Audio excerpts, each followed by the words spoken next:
आपने बहुत ही एक इंटरेस्टिंग बात करा, हुनर पे बात किया आपने। और आई जस्ट अभी हमारे पास 10 मिनट है। I know this is a larger discussion but time हमेशा कम रह जाता है। Vaishali, you have work with the Delhi, you know, in the Delhi landscape, and काफी, जहाँ तक हमने सुना है, पिछले कुछ सालों में काफी काम हुआ है, especially with government schools in the Delhi ecosystem. Would you like to add on? Ma'am ने काफी questions raise किए, any answers? Uh, First of all, thank you so much for setting the context to all the panelists. Actually, education को लेकर के in general मुझे लगता है एक divide है. Education as a notion. Parents wise, parents क्या सोचते हैं? Class wise, जो upper class होगा उसका notion education अपने बच्चों को किस तरह की education देना चाहता है, और जो लोअर स्टेटा में है या फिर मार्जिनलाइज सेक्शन में जो पेरेंट्स हैं वो अपने बच्चों को किस तरह की एजुकेशन देना चाहते हैं, तो उनको उनकी नीड्स को एड्रेस करने के लिए स्टेट किस तरह से उन इश्यूज को एड्रेस करता है। तो सबसे बड़ा तो मुझे बहुत एक कन्फ्लिक्ट लगता है कि स्टेट, जब हम उसको वेलफेयर स्टेट कहते हैं, तो वेलफेयर स्टेट में हम मान के चलते हैं भला करेगा, हमारी शिक्षा का भला होगा, हमारे बच्चे जो हैं वो सब एजुकेट हो जाएंगे। लेकिन हम उसके साथ साथ हमें पैरेलली डेवलपमेंट के डिस्कोर्स को भी समझना पड़ेगा कि जो जिस तरह से हमारा डेवलपमेंट प्रोसेस चल रहा है, we and what the state is offering, we have stratified education system, we have layers of schools, we have even within government schools we have Jawahar Navodaya Vidyalaya, we have Kendriya Vidyalayas, we have different types of schooling. So, and each type of schooling is catering to a particular group, social group. So this we need to understand, and at the same time we also talk about quality. So what is quality? So this is a very subjective notion. मतलब आप इसको कैसे define करोगे? Until today, it is hard to define it. What is quality education? So again, we come back to the notions what the state projects us to us, that this is quality if the school infrastructure is good, school has basic amenities. Education may, if we have good enrollment of girls, good enough means equivalent, and we have representation from different social groups. Okay, so and on learning outcomes. So this policy also is focusing a lot on learning outcomes.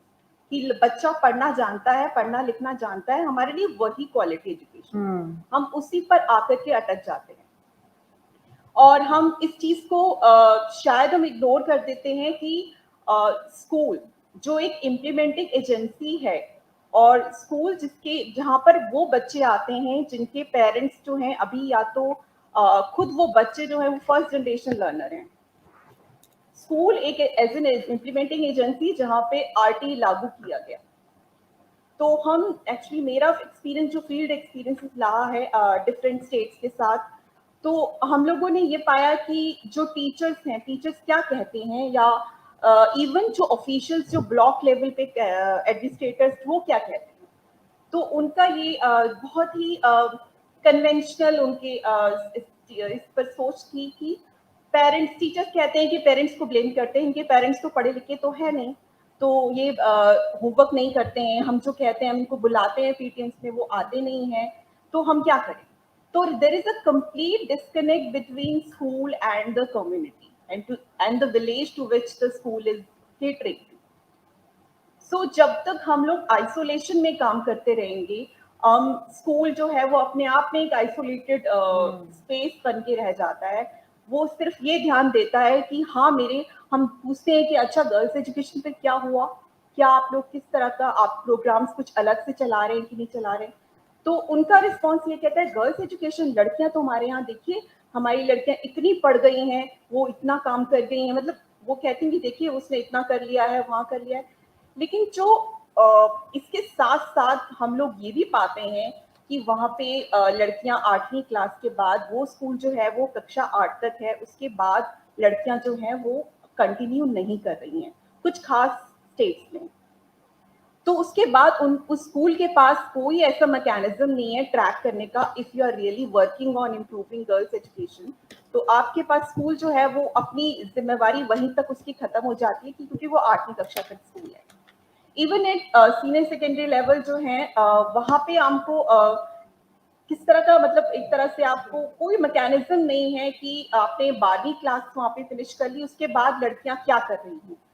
तो there should be a link from school education to higher education and also to the work space, कि आप जब तक वो link नहीं develop, pathway नहीं develop करेंगे, it is very hard to think about ki how we are going to achieve this developmental goals.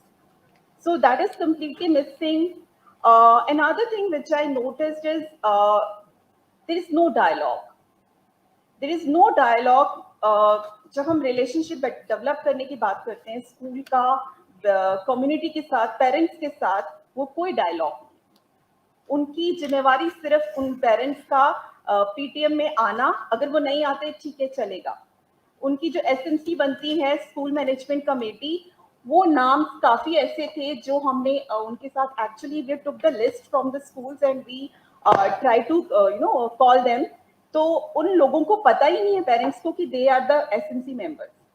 तो वो लिस्ट जो है वो किस तरह, मतलब वो हाउ द एसएमसीज आर वर्किंग, तो आप सोच सकते हैं कि डिस्कनेक्ट जो है वो कितना हद तक है कि हम जिस क्लाइंटल को हम लोग केटर कर रहे हैं, जिसको हम, जिनके बच्चों को हम पढ़ाना चाहते हैं, हम अपनी टीचर्स या सिस्टम जो है अपनी जिम्मेवारी वहीं तक सीमित रखता है कि पढ़ेगा पढ़ेगा, नहीं पढ़ेगा नहीं चलेगा। So it is there. So अब हम कितना ही बात कर रहे हैं जेंडर इक्वालिटी पे, हम लोग कितनी ही स्लोगनरिंग कर लें, तो जेंडर इक्वालिटी सिर्फ क्लासरूम या किसी स्कूल में अगर ऑर्गेनाइज करता है वर्कशॉप कि देखिए मैंने करियर काउंसलिंग सेशन ऑर्गेनाइज कर दिया स्कूल के अंदर और लड़कियों ने हमको उनको समझा दिया क्या करना है स्कूल खत्म करने के बाद, उसके बाद वो करें नहीं करें अब वो उनकी मर्जी है, उनके वालिदान की मर्जी है, वो चाहेंगे अगर कंटिन्यू कराएंगे तो उसमें तो हम कुछ नहीं बोल सकते। So the dialogue with the, especially like my doctoral study was actually with the Muslim community only. So I hardly observed. I stayed there for around I think 2.5 months. So no dialogue between the school and the community. कोई complete there is disconnect. आप जिसको cater कर रहे हैं, you have a state agenda that you have to improve the educational status of Muslim women, but you are not interacting with them, you are not interacting with their parents. तो ये जो attitude है, outlook जो teachers का, विच I actually observe की they have assumed कि इनके parents तो पढ़े लिखे नहीं है ना, तो हम लोग अपनी तरफ से तो हम vocational education we are offering them कुछ, यानी कि state school is also assuming कि हम लोग कुछ हुनर सिखा देंगे और उसके बाद वो किस टाइप के हुनर हैं वो भी अपने आप में देखने वाली बात है कि वो ब्यूटी एंड कल्चर से रिलेटेड हैं और टेक्सटाइल स्टिचिंग एंड टेलरिंग से कनेक्टेड हैं, और नोइंगली कि उनके पेरेंट्स की जो घर में काम करे जिस तरह का काम हो रहा है और जिनके साथ मैंने इंटरैक्ट किया, they were also like stitching and tailoring, so textile से काफी मिलता जुलता सा काम था, या फिर वो सूट सिलने का boutique, small boutiques they were running. So in a way I find that this state's logic of developing or improving educational status, improving socio-economic status of a particular community is again reproducing the status quo. And you can easily find the gender divide. Ab gender divide is as it is, matlab it is not I think reducing, you can still find till primary level, but if you go like further, so later stages में तो gender divide just का तस है, and also like labor market if you just move further, तो defeminization of labor हो रहा है। अभी जो कोविड हुआ इस दौरान majority of the female withdrew from the labor market. So this is the situation, and unless and until state is not connecting with the households, जो कल्चरल फोर्सेस गाइड करती हैं बच्चों के चाइल्डहुड को, उनके साथ आप कनेक्ट नहीं करें कि उनका चाइल्डहुड कैसे वो ग्रो कर रहे हैं हाउसहोल्ड्स में, और what can be the household dynamics which can influence their further pursuing their aspirations or not. Like they are actually compelled, especially the girls. Even if they are I interacted with few girls during my study. So मैंने पूछा college में आप कितने बच्चे लड़कियां जो है वो कॉलेज में जाएंगी, लगभग काफी हाथ खड़े थे. 57 में से I observed like 43 girls raise their hands. So this is, but when I get into the habitation, I started interacting with the parents. तो वहां पर सिचुएशन अलग थी. तो हम ये समझ सकते हैं कि देयर हैज टू बी इसको बेहतर तरीके से समझने की और सीखने की जरूरत है कि हम लोगों को जो एजुकेशन को लेकर के हम बात करते हैं, तो जब तक कि हम अपने घरों से शुरुआत नहीं करेंगे बात करने की, डायलॉग स्पेसेस क्रिएट करने की, अगेन स्पेस भी जेंडर्ड होते हैं, तो जब तक हम बात नहीं करेंगे, डायलॉग नहीं करेंगे, तब तक इन चीज़ों पर तो हम एक्सपेक्ट नहीं कर सकते कि उस gender divide, post gender gap को हम लोग किसी भी हद तक कम कर सकते हैं. Thank you, Professor Vishali. I think that is my cue to close this panel. I am holding a bunch of questions.